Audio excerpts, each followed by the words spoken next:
Hello everyone, welcome back. आज हम इस वीडियो में क्लास 9th की एक्सरसाइज 8.2 कवर अप करेंगे। इसके 2 क्वेश्चन ही रिमेनिंग है, ठीक है। तो उसके बाद एक्सरसाइज कंप्लीट हो जाएगी, साथ ही चैप्टर जो आपका 8 है क्वाड्रिलेटरल्स वो भी फिनिश हो जाएगा।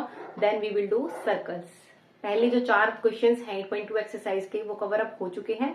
अगर आपने अभी तक वो नहीं किए हैं तो प्लीज आप उनको कर लीजिए। आपको प्लेलिस्ट का लिंक डिस्क्रिप्शन बॉक्स में मिल जाएगा, वहां से चेकआउट कर सकते हो।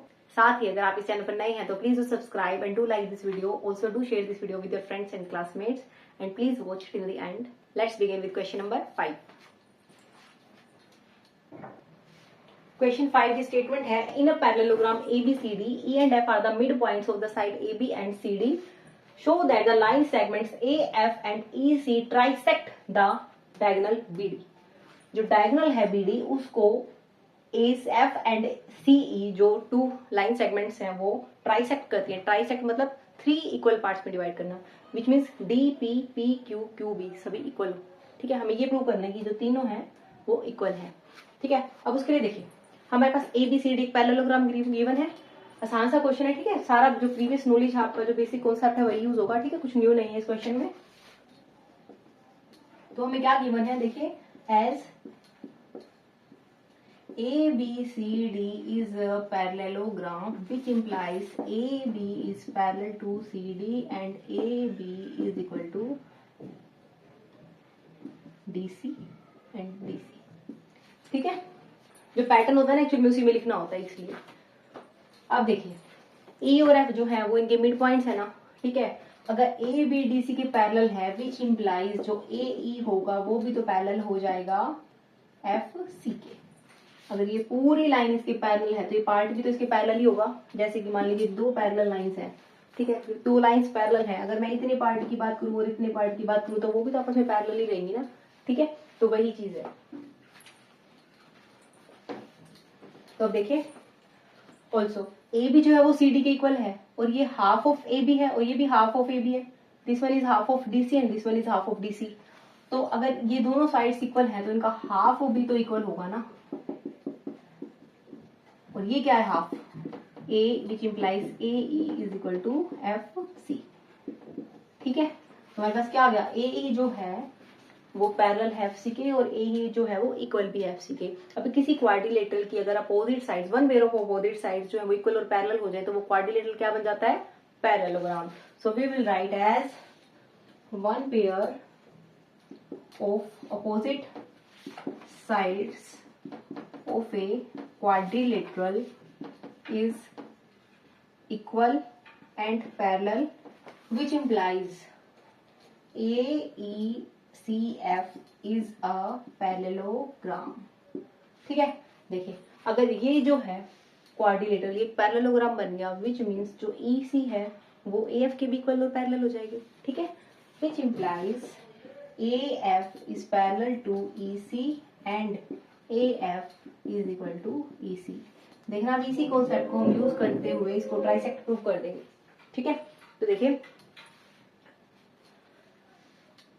ट्राइंगल DCQ की अगर हम बात करें, ठीक है, we will write in triangle DCQ। देखिए DCQ के अंदर आपको पता है कि AF अगर EC के पैरेलल है तो FP जो है वो QC के भी पैरेलल हो जाएगी, ठीक है। As AF is parallel to EC which implies PF is parallel to QC, ठीक है। अगर ये दोनों साइड्स पैरेलल हैं और F क्या है, मिड पॉइंट गिवन है DC का, ठीक है।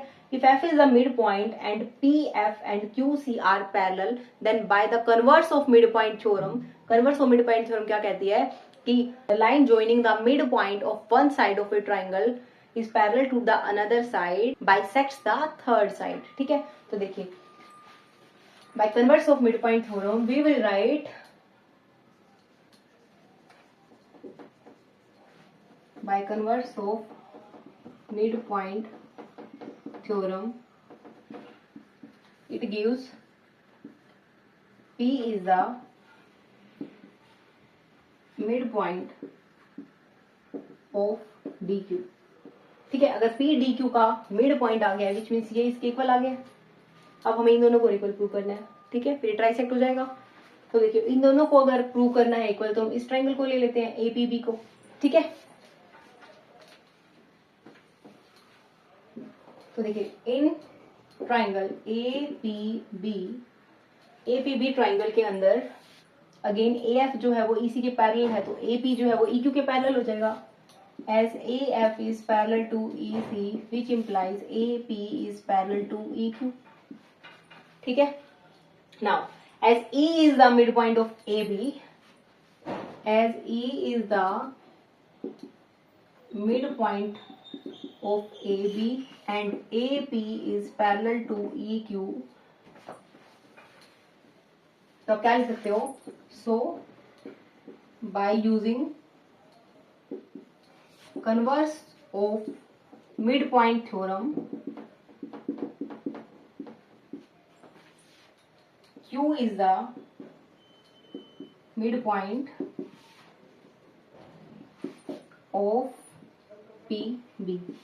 Q अगर PB का मिड पॉइंट आ गया which means BQ is equal to PQ, ठीक है। तो सभी के तीनों आपस में इक्वल आ गए, इसका मतलब जो AF और EC था उसने BD डायगोनल को ट्राइसेक्ट कर दिया, ठीक है। तो बेसिक सा कॉन्सेप्ट था, इसमें सिर्फ converse of mid point theorem use हुई है। Converse of mid point theorem क्या है, a line drawn from the mid point of one side of a triangle is parallel to the another side bisects the third side, ठीक है।